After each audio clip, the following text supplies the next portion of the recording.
एक नज़ारा इधर से भी है पौड़ी शहर का। सो हेलो फ्रेंड्स, वेलकम है आपका अपने यूट्यूब चैनल चेतन उड़ियाल में। तो कैसे हैं आप? आई होप आप सब बहुत बढ़िया होंगे, मस्त होंगे, स्वस्थ होंगे, व्यस्त होंगे। ऐसी मस्त रहे, स्वस्थ रहे, व्यस्त रहे, मेरे ब्लॉग देखते रहे।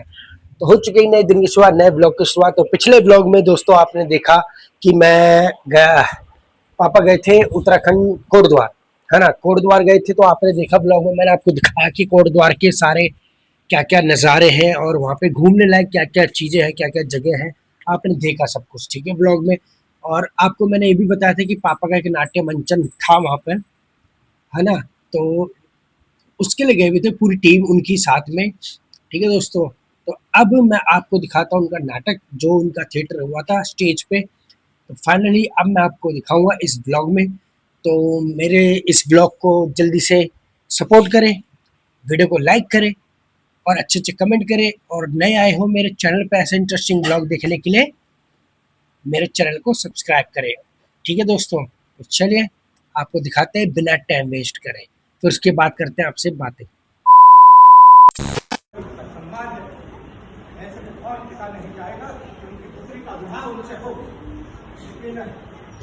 लेकिन पुत्री उनकी आयु में चिंता का मुख्य कारण है। आप चिंता छोड़ दो,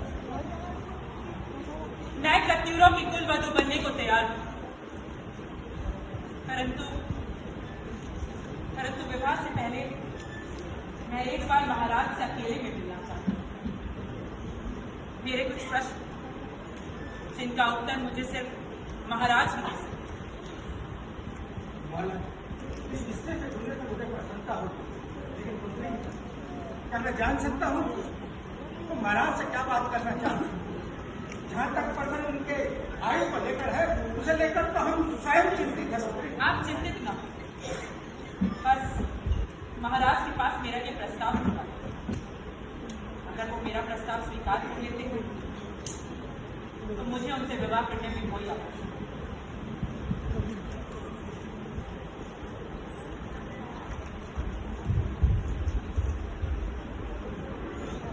महाराज, अब तो आपकी चिंता का निवारण हो गया है, चिंतित क्यों?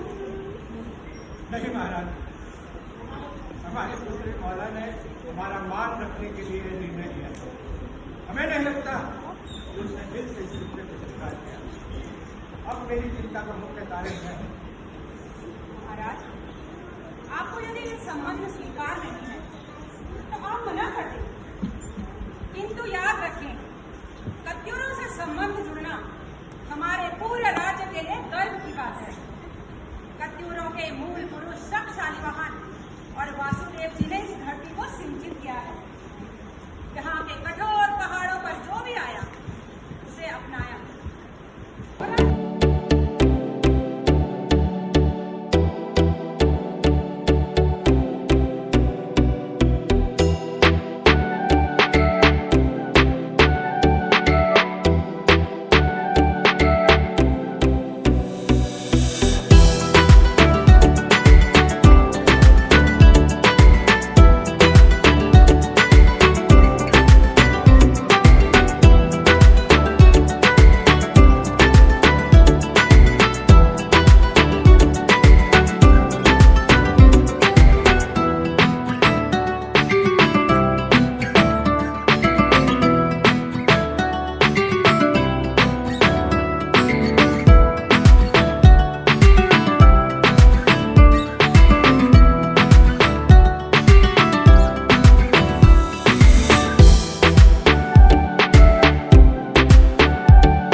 तो दोस्तों यहाँ पर ये देख सकते हैं आप कि कुछ फाइट सीन चल रहे हैं। दो लेडीज वगैरह कुछ है, उनका फाइट सीन चल रहा है। और यहाँ पे ना जो बैकग्राउंड म्यूजिक बज रहा था ना दोस्तों, तो उस वजह से मैंने थोड़ा म्यूट करा है, थोड़ा कम करी आवाज़, क्योंकि कॉपीराइट का इश्यू हो जाता है ना। क्योंकि जो इन्होंने ये नाट्य मंचन वालों ने जो भी म्यूजिक बैकग्राउंड यूज़ किया है वो सारे कॉपीराइट है। मतलब हम यूट्यूब में डालेंगे तो हमारे इसमें कॉपीराइट स्ट्राइक आ जाएगा। तो बट इसलिए मैंने आपके लिए ये ऐसा कुछ किया है। और यहाँ पे देख सकते हैं आप राजा महाराजा लोग बैठे हुए हैं कुछ फाइट सीन है और कोई राजकुमारी शायद उसकी वो चल रही थी प्रशिक्षा, शायद शिक्षा चल रही थी फाइट की, तो वो सिखा रहे थे। तो अब देखिए जीत चुकी है वो फाइट, है ना। चलिए दिखाते हैं आपको आगे नाटक। आपके और चाचा जयसिंह की तलवार का लोहा कौन नहीं मानता? समुचे केदार खंड और मानस खंड में ऐसा कोई वीर है जो आप दोनों को हरा सके और फिर हमारी रगों में आपका ही तो खून। जैसे ही तुम्हारी मेहनत सफल हो गई, अब तुम्हें मैं एक कार्य और सौंपता हूँ। यद्यपि धर्म के पिता तुम हो, लेकिन मैंने कभी धर्म और धर्म में अंतर महसूस नहीं किया। मैं चाहता हूँ कि तुम दोनों राजकुमारियों को राज्यसभा में विदाई करो। इन्हें शस्त्र ज्ञान के साथ साथ राजनीतिक ज्ञान भी आवश्यक है। आप क्या लोग आ रहे हैं महाराज? महाराज की जय हो। महाराज, मेले का आयोजन किया जा चुका, सभी लोग अपने सिंह को देखने के लिए काफी उत्सुक हैं। यदि आपने अपने सिंह को मंदिर के सामने में रख दिया है। इसे क्या है? पहले का आयोजन तुम्हारे सम्मान में किया गया है। अपने साहस से गर्भवती सिंह को मारकर राज्य की जनता को तुमने भयभीत किया है। मुझे मृत सिंह को देखने के लिए राज्य की जनता उत्सुक है पुत्री। नहीं, ये उचित नहीं। क्या उचित नहीं है हमारा? मृत्यु सिंह का इतना प्रदर्शन, ये तो क्रूरतापूर्ण कार्य है। मनुष्य का जीवन करुणा के लिए हुआ है। क्रूरता को हिंसा करने वाली जानवरों की प्रवृत्ति। सिंह के प्रदर्शन से लोगों के मन में विकार उत्पन्न होगा, जन जन में आखेट करने की लालसा उत्पन्न होगी। लोग मनोरंजन के लिए पशुओं का वध करने लगेंगे। इससे सारी पृथ्वी विनाश के कगार पर पहुंच जाएगी और इससे जो पाप होगा उसके भागीदार हम सब होंगे।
तो ये थी प्रज्ञा आर्ट्स थिएटर ग्रुप दिल्ली की प्रस्तुति जय जिया।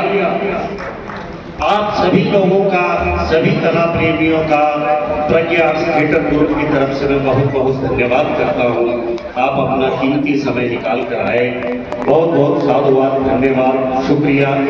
और अब आपका थोड़ा सा और समय लेंगे, आपके सम्मुख में पात्र परिचय करवा दूं। तो जो भी दर्शक कला प्रेमी उठ के जाने लगे हैं, आप जरूर जानना चाहेंगे कि जिन कलाकारों ने यहाँ पर अभिनय किया उनके नाम जानने की आप लोगों की भी जरूर इच्छा होगी।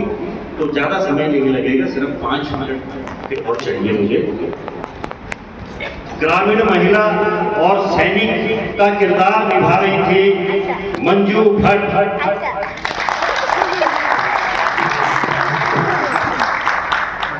पुष्पा देवली,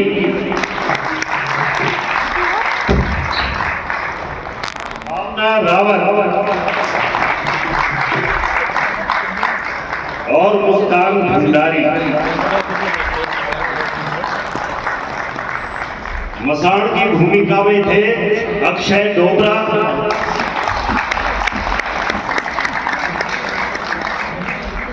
सौरभ कुमार,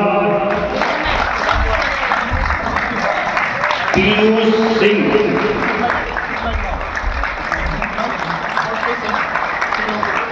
जयसिंह और बदरुद्दीन की भूमिका में थे रविंद्र गुड़ियाल,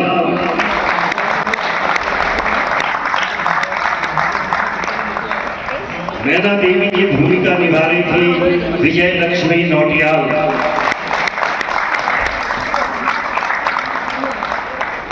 धामदेव की भूमिका निभा रहे थे मंगल सिंह मौर्य,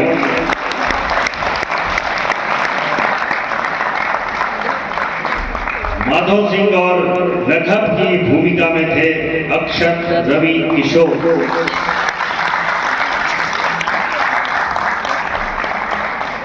बड़ू सचदेव और वीर सिंह मेहर की भूमिका में थे राजू, राजेश सिंह। शहरराज खाती की भूमिका में थे जगमोहन सिंह रावत। नटी का किरदार निभा रही थी कुसुम चौहान।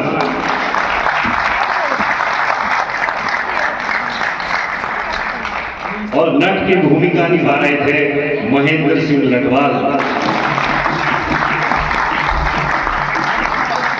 आप इन्हें देखकर भुलेखा न खाएं, ये ठेठ पहाड़ी हैं, कुमाऊं से हैं, अल्मोड़ा के हैं।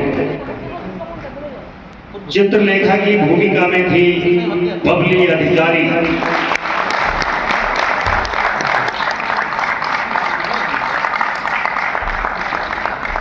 धर्मा बनी थी जो जिया रानी की सौतन बनी, दिशा नेगी।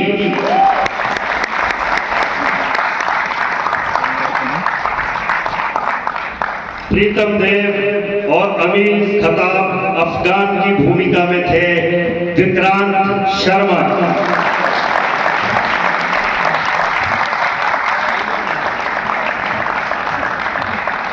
और आपकी हम सबकी प्रिय और पूजनीय जिया रानी की भूमिका निभा रही थी प्रज्ञा सिंह रावत। इन्हीं के नाम से प्रज्ञा थिएटर ग्रुप का नामकरण हुआ है, प्रज्ञा सिंह रावत। लाइट पर थे राहुल चौहान। साउंड पर थे मंगल सिंह मौर्य। और अब मैं मंच पर बुलाना चाहूंगा उनको जिन्होंने इस नाटक का पूरा ताना बाना बुना, जो नारी शक्ति के लिए एक पहचान है और हमारी गुरु है हम सबकी। और इस नाटक के निर्देशक हैं श्रीमती लक्ष्मी रावत जी। प्लीज।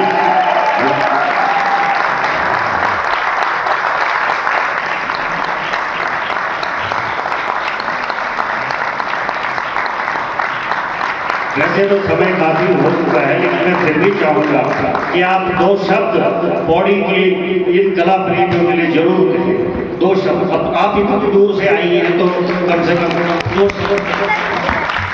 मैं करूंगी, कहूंगी शुक्रिया पौड़ी।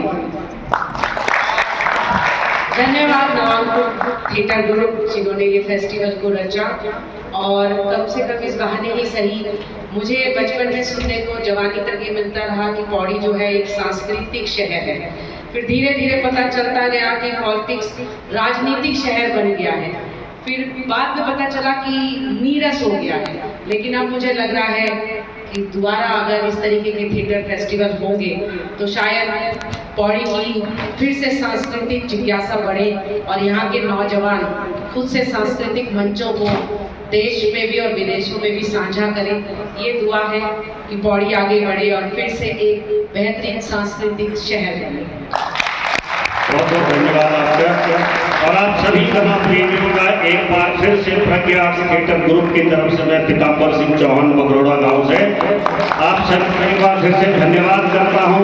धन्यवाद, शुक्रिया, मेहरबानी, करम। धन्यवाद।